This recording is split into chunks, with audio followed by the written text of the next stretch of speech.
Welcome back again guys for our last part ng ating vlog. I hope madaming learnings from part 1 and 2.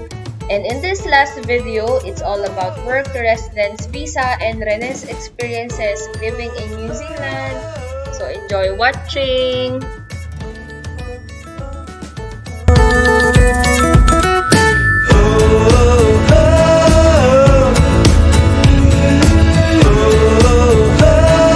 Yay! Your pathway to residence. So tapos na tayo sa napag-usapan natin ng journey mo from the agency, OET, CG, experiences as a nurse bilang rest home nurse, and yung work din. So nasa ano naman tayo? Visa. Okay. Pero so, disclaimer hindi ito. Disclaimer, oo. Ano ha? Ano lang to, based on her experience. We might be wrong, yun. Pero yun yung nag-work sa kanya, ganun. Anong pathway? Paano mo nalaman na ito yung... Paano ko sila nadala? Oo. Si New Zealand kasi, swerte din, I think 2021, na-release din yung straight to resident visa na tinatawag. So, meron silang tinatawag na green list role. Yung mga roles na yon allowed mag-apply ng straight to residency. Basta yung ma-meet mo yung mga requirements, qualifications nila. So may list sila sa website nila? Yun yung mga green list. So, isa doon yung nurse sa green list role. Na direct to resident. Oo. So, after ako magkaroon nung license, yung NZRN, and then may accredited employer ako na working visa as RN, pwede na ako mag-apply ng residency. So, nag-apply ako ng residency bandang August. So, nakuha ko yung APC ko ng May 2022. Hello. So, May 2022 nag-apply ako ng naka-receive ako ng Friend mo to? Hindi ko alam. Chatted sa kanila. Bigyan natin. Ang kain kaya mo? Ito siguro yung fish. Ay, fish? Fish? Fish? Ayaw mo? Okay, sorry. Ay, okay na. Cutie! So, yun. So, May APC na ako. Nag-apply ako ng August.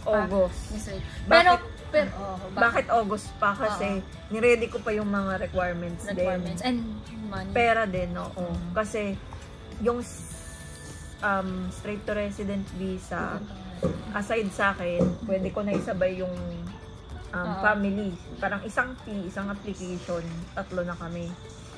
So, para kung makuha ko rin yung, maisabay ko yung husband ko, nag-take din siya ng English exam, which is yung PTE na computerized English exam, and mas bababa lang yung required na score kapag hindi ikaw yung principal applicant.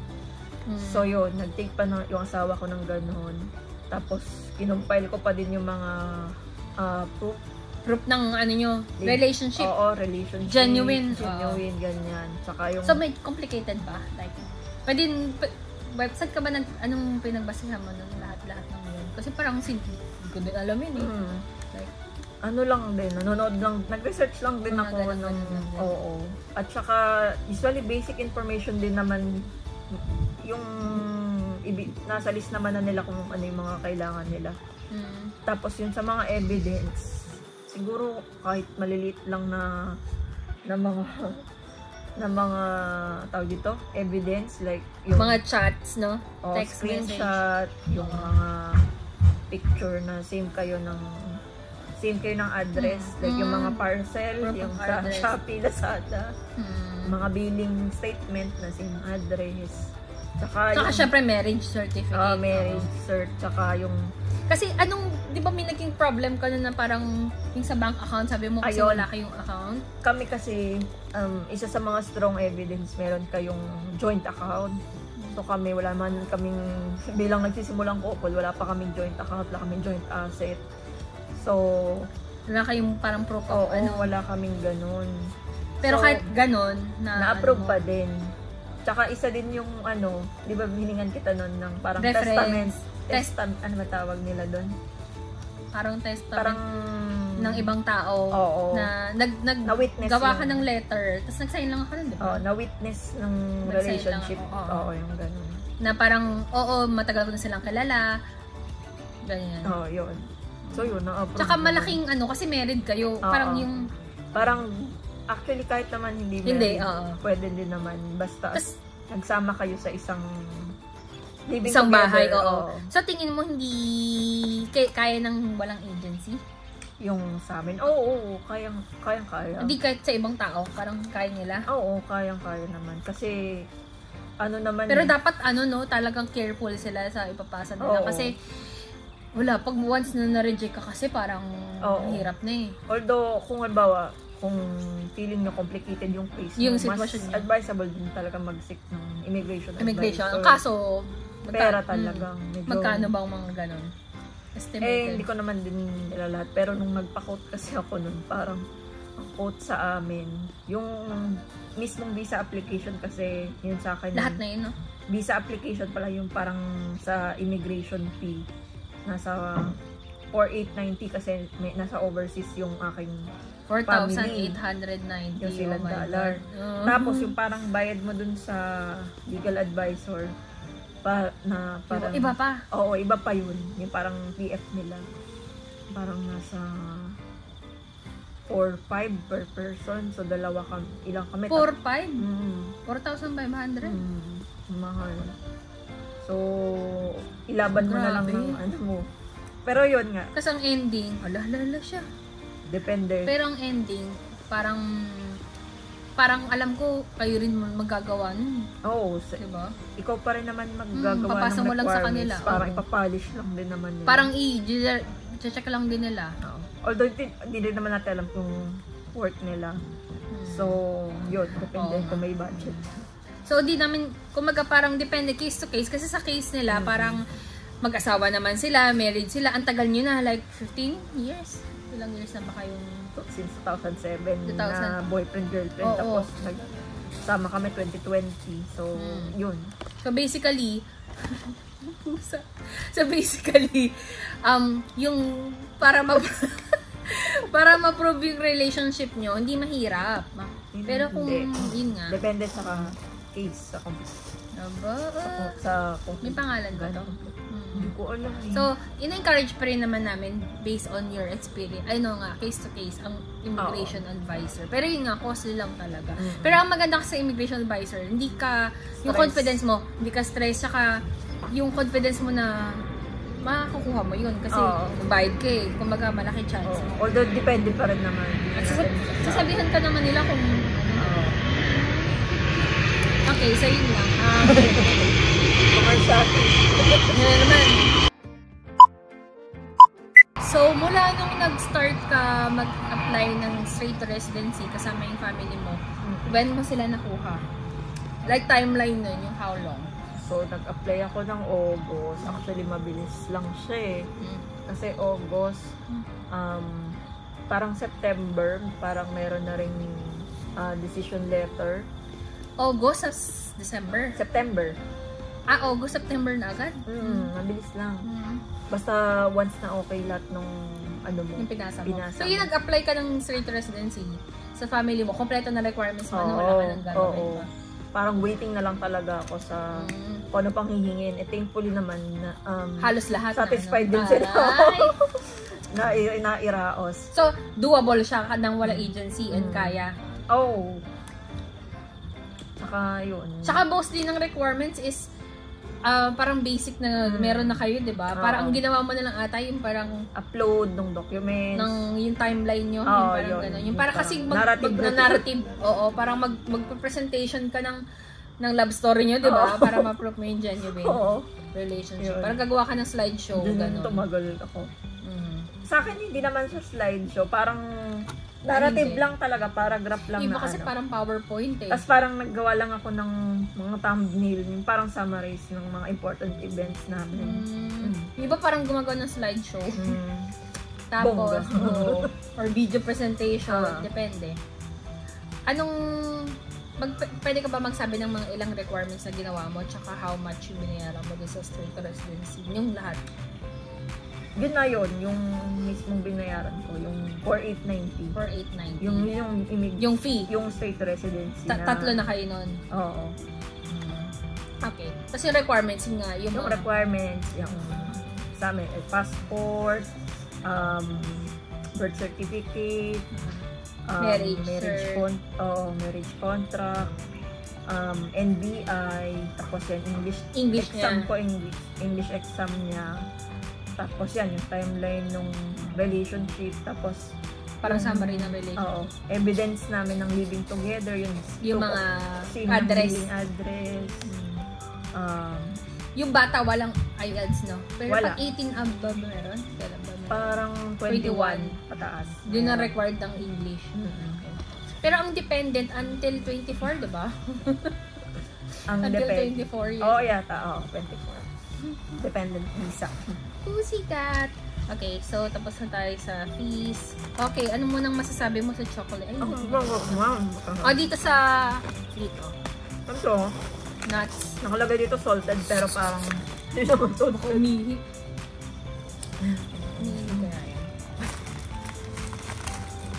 Gutom ka, baby. Gusto niya yung parang gutom siya eh. Kasi fish eh. Mahilig sila sa fish. Baka umihi. Hindi naman siguro. Okay, so sige, pag nainom mo na. Siya umalis no. Hindi yung iba, yung ibang pusa, ano eh. Parang maan sa tao. Siya hindi. Mukhang sanay naman siya sa tao. Okay. Ano bang tanong ko? So yung na-approve sila, by September may decision na, diba? Tapos, kailan sila dumating? And nung may decision na, meron pang isang ginawa sila, yung passport. Oo, tsaka yung passport ko din. Hiningi nila, kailangan mo i-send yung actual copy ng passport sa immigration. Parang sinend ko lang doon sa Dropbox nila sa Auckland. Yun sa akin. Sila sa Pinas. Sila naman sa Pinas, meron mga parang third party din na mag-scan. Hindi pwede kasi na i-scan nila tapos isi-send nila ganun. May mga accredited sila na scanning services sa Pinas. Doon lang sila allowed mag-scan ng passport nila. Parang wait pa ng ilang days bago ma-authentic yung passport nila. Yun. Tapos, kailan sila dumating? So, yun. Nung okay na yun, binuko na agad ng flight doon. So, kailan yun naging okay? Anong bang yun? Like, September, diba? Oo. Tapos, yun na ako. Parang mga mid-September 16, mga ganyan. Yun na na-receive na namin yung actual na straight to resident visa. No, talagang granted na. Oo, yun. Tapos, nung flight nila? October 4. Kaya pikit to talaga pagbili ng ticket. Pero yun nga, yung ganun is lahat yun is shoulder mo na. Ang shoulder lang ng agency is yung main applicant. Yung dependent, wala silang ano doon. Like, shoulder mo yung lahat. Isasama mo sila. Kasi di ba may mga ilan na kasama na nila yung family nila. Shoulder nila yun. So, ang shoulder lang ng agency is yung main applicants. Masarap? Masarap. So, kung i-rate mo, mahilig kasi ako sa chocolate. Kaya 10. 10 out of 10. Meron pang isang Vita Curse, pero wala akong nakita. Pero kasi made in New Zealand din to. Sarap. Okay, malapit na tayo. Matapos. Sorry no. So, average expenses, 4,800 na. Then yung ticket. Then yung flight. Depende naman yan eh. Kung anong pipiliin mo. Kung oo. Tsaka yun nga, mas malayo, mas mura pa. Mas malapit, mas mahal na. Oo. Tsaka depende kung ilang layover, di ba? Tapos, so anong preparation mo nung bago sila pumunta? Kasi di ba nung una nagre-rent ka lang ng room. Tapos, kailangan ba ngayon nasa bahay ka na kasi family na yon eh. So, anong depende naman din sa preference nila kasi ako, kagaya ko, may maliit akong bata. Mas maganda kung nakabukod kami. Oo. So, yun. Kasi dito, ang child, kahit baby, considered one person. Oo. At parang kabilang siya dun sa Sa occupant bilang. So, kahit mag-rent ka ng studio type na for 2, pag dineclare mo na may baby ka, kahit sabi mong baby yan, na hindi yan nag-aano ng bed, is considered 3 na kayo. So, hindi ka na pwede sa studio. Ayun. So, house. Yun, naghanap ako ng lilipatan na sa amin na house na. And then ano pa ba? Yun na, yung Kotse. Kailangan ba may kotse? Kung family, oo. May final question. Kasi umambon na. Anything you want to say? Like, for aspirants, nurses, na Ano gusto lang. yung gantong New Zealand pathway? Kasi ako parang medyo late na rin ako dahil nagka-baby muna ako, ganyan, married. Parang wag silang panghinaan ng loob kahit na feeling nila yung mga kabatch nila na nakaalis na, tuloy pa rin nila kasi parang ang sarap pa rin sa pakiramdam na Natupad mo yung pangarap mo mo. yung dreams mo. And Kahit medyo later part na. nakaalis ka dun sa, alam naman natin sa Larissa Pinas, diba? So yun! Rain, go away! Rain, go right now, coming. Pumasok na po kami kasi muulan na po. Ikaw sa baluta. Hoy, dito ka. Okay lang? Dito ka. So ito, anong rate mo? Yes, sit ka. We will take a picture. Okay. Okay. How po nito? Dito, Sarap. oo, masarap siya. Although, sa akin kasi parang feel ko ang bland.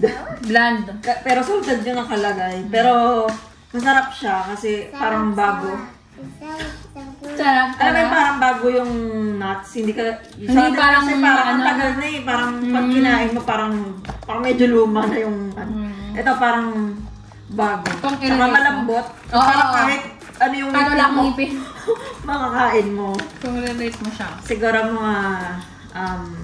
Ito. Oo. Sarap. Sarap. Yes, Kain mo ba kainin to? Oo, kumakain siya. Okay, so tapos na kami sa snack. Kami na pa pala. Sila na po? Oo. Ano siya? Oh. Mexican siguro inspired, pero ano siya yung Dito ganun. Okay. Ito. Produce mo. Okay. Locally. So, natikba ko naman na to, di ba? Oo. Anong rate mo dito? Dito is salsa flavor niya. May cheese, may salt, may spicy rin eh. Oo. Ito salsa. May jalapeno ba yun? Jalapeno. Jalapeno. Jalapeno. Taging jacket. Sarap. So, anong rate mo dito? Dito masarap Siguro, to, parang. mga 8.5 siguro. Kasi, ayun nga, hindi pwede. Na-appreciate ko yun dito, yung malambot, makainin, oo. Masarap na. Ulit naman ni Elijah. Dito ka na, dito. Hindi na namin buksan kasi natikman naman namin. Pero ito sa locally. Yum! Tapos, may bago tayong guest. Dessert. Oo nga. Welcome. Hindi, okay lang. So, naman tayo sa dessert. Sige, ano muna ang Advice? Yan nga, nasabi mo na kanina. Aside from that, kasi umulan na. Oo. Ano pa ba? Yun nga, kailangan alamin mo kung saan talaga yung gusto mong lugar. Bansa.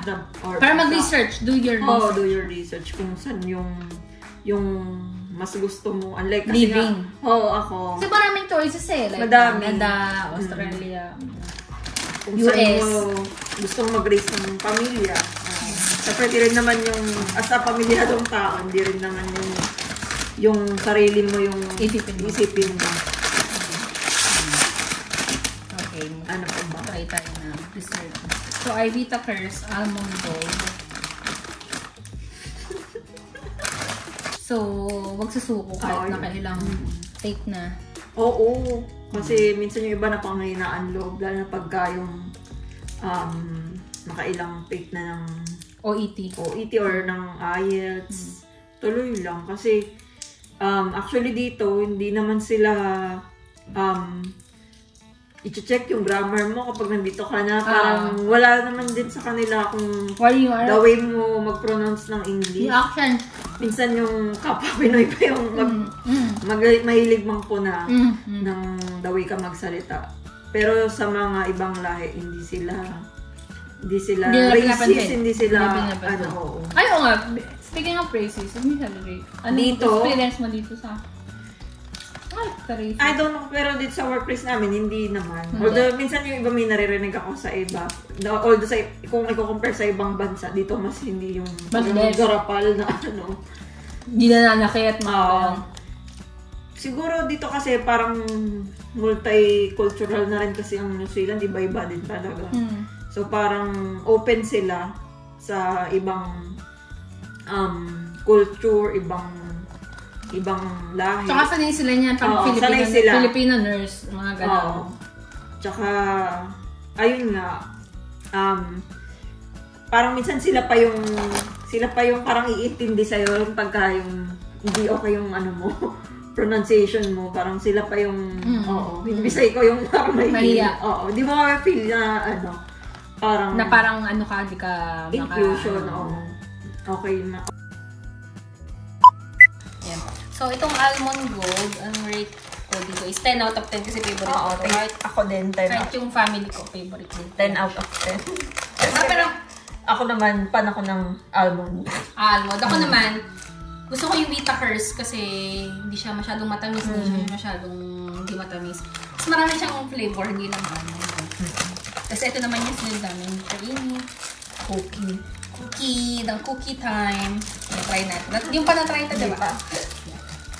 Kasi ano to, mga suggestion niya, no?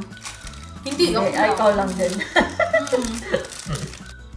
So, ano yung, how's your current living here in New Zealand? Yung, kamusta yung ngayon mo? Like, anong masabi mo? Okay naman. I mean, masaya ka? Oo, happy ako kasi lalo 10 out of 10, parang gano'n. Nakuha ko yung family ko agad. Hindi ko na i-rate, pero kung iisipin ko pa din, kung i-compare ko pa din, kung halimbawa hindi ko pinuso lahat, kung nasa Pinas pa rin kami, parang mas pipiliin ko pa rin yung ngayon. Kasi nga, kahit na, although sabihin natin New Zealand, kung i-compare mo sa ibang like US, mas mataas pa rin naman talaga ang sahod doon. Pero kung ang iisipin mo na yung family mo or basta yung mga preference mo, safety, free healthcare, education ng bata, parang dito pa din talaga. So, satisfied pa din talaga ako dito. And yun nga, kahit na ako pa lang sa amin ngayon yung nagwo-work, kaya naman ng sweldo, tapos nakapagpadala pa rin sa Pinas, sa family sa Pinas. Kaya pa din. And then may mga, yun nga, nakakuha kami ng sasakyan. Nasusustain naman yung mga needs. May lahat-lahat. May leisure pa din. Tapos, may vacation pa din. Oo, may vacation pa din. Tapos, sa pagkain, naman kami, hindi naman kami tipid na tipid. Talagang nagbabudget, oo. Pero, yun, namimit naman. Kung ano yung gustong kainin, nakakain. Ang mga bills na babayaran naman. So, happy. Tsaka parang kumbaga kaya. Kaya, doable. Doable. Tapos, ano yung mga challenges na serious mo? Kahit hindi na detailed, yung yung parang tingin mong nahirapan ka. Aside sa... Yung homesick din na yun talaga na, part ng pagiging OFW. Na pag nalayok sa pamilya, syempre homesick. Kung talagang i-deal mo yan, ma-stress ka talaga. Ma-depress ka. Pero yun nga, kung makahanap ka ng magandang support system, malaking bagay kasi kahit na malayo ka pa sa family mo, may mga tao na kasama mo mag-celebrate ng mga special occasion. Birthday, Christmas, Christmas. And then siguro, challenge. Pili ka ng tao na talagang mabuti. Oo, yun. Siguro, yun, yung pakikisama. Oo. Importante yun, lalo na kung flatting, mga ganun. Oo, yung mga ganun. Pero pag naglilib ka sa sarili mo, parang okay lang. Pero pag kasi dito uso yung flatting. Oo, lalo. So marami kang kasama sa bahay na ibang tao. Mga kasabayan mo, kawork mo. Pwede hindi mo kilala. Oo. Pwedeng ibang... Kasi nag-room lahi ka lang. Oo. So parang yun talaga eh. Oo, yun yung pakikisama. At saka, siguro yun, mas ma-appreciate mo yung expend ng pera mo kasi alam mo dito na hindi rin naman ganun kadaling kitain yung pera. So, parang mas matututo ka na parang syempre malayo ka sa comfort zone mo. Matututo ka kung saan mo ilalaan yung pera mo.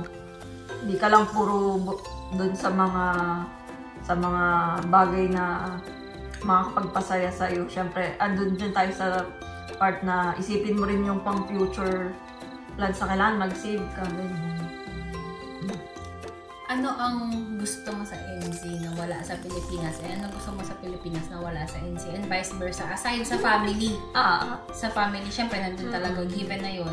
Pero yung siguro living dito, ang nagustuhan ko dito na wala sa Pinas. Yung safety. Yung kahit na maglakad ka ng gabi. Although hindi mo rin naman masasabi. Pero yung parang komportable kang umuwi na walang loko-loko sa daan, walang sisipol na tamay sa'yo kapag naglalakad ka. Walang mga ganun eh. Wala rin stray dog. Oo. Tapos yung gate sa bahay, hindi nga common dito eh. Wala. Oo. Parang open lang. Open lang talaga. Tapos, minsan hindi naglalaki. Oo. Yung mga bahay dito, hindi mo kailangan i-grills yung pintana. Nakakatulog ako. Kahit ngayon nakakatulog ako minsan nakakalimutan kong bukas yung pinto. Minsan nga, bukas yung sasakyan ko, nakabukas yung iwan ko. Yun, safety. Pero syempre, hindi naman 100%. Hindi naman 100%. Depende pa din. So, yung safety. Tapos, siguro ang namimiss ko sa atin, yung mga mall na bukas pa hanggang 10 p.m. Yung parang after Starbucks, 12 a.m. After work pwede. Dito kasi, ang mall nila 6 p.m. Although may days na mga 8 o'clock, pero yun na yun. Oo, hindi naman lagi. Tapos yung Starbucks sa Lucille ko. Tsaka yung choices ng variety. Sa Uber, sa Grab. Diba marami sa atin. Maraming brands sa atin. Maraming choices. Dito limited lang kasi medyo malayo. Tapos yun, yung food sa atin, namimiss ko din. Although may mga Pinoy restaurant. Saka kaya mo rin lutuin. Oo. Pero yun nga, minsan food. Yung mga fiesta, no? Hanapan-hanapin mo pa din. Tsaka iba yung Christmas and New Year celebrations. Oo. Yun. Nakakamiss pa din talaga sa atin. Ako, ang gusto ko dito yung traffic. Yun. Isa pa. Oo naman. Gusto ko po. Yung binabiyahe natin dati. Ilang talaga, oras. yung traffic talaga. Oo. Tsaka gusto ko din dito yung hindi mahirap kung walang sakyan. Like, pag nag-loan ka, madali lang. Basta may permanent job ka. Oo, wala nang iba mahanapin sa'yo. Tsaka kahit wala kang down payment. Oo, kayang-kaya. Sila yung tiwala, di ba? Kasi parang, kumbaga, basta may employment, yung full-time. Siguro kung wala kang job, medyo mahirapan ka rin siguro. Hindi sila, mahirap. Marami silang mga park na libre lang, na well-maintained. Yung mga park sa labas, sa community. Lalo na pag may bata ka. Gustuhan ko din. Tsaka yun, ito kasi malapit lang din sa beach, yung area natin. Di mo na sa Pilas, parang 3 hours. Di ba? Para kami kasi nakatira sa Rizal. So parang 3 hours Batangas, no? 3 hours ba 2? Bago ka makarating 4 hours, mga ganun. Bilang batang gala. Dito, 15 minutes. Nasa beach, nasa mount ka na. Tapos, yun lang, libre. Tsaka yun, yung view dito na kakaiba, maganda. Girl, wait till you see South Island. It feels like a different mommy's ka. Sana. Wait till you see. Kasi ito parang pa lang to medyo city North pa to oo. Pag nag-south ka, mas iba. Ibang mundo. Parang sabi nga nila, parang nasa ibang bansa ka.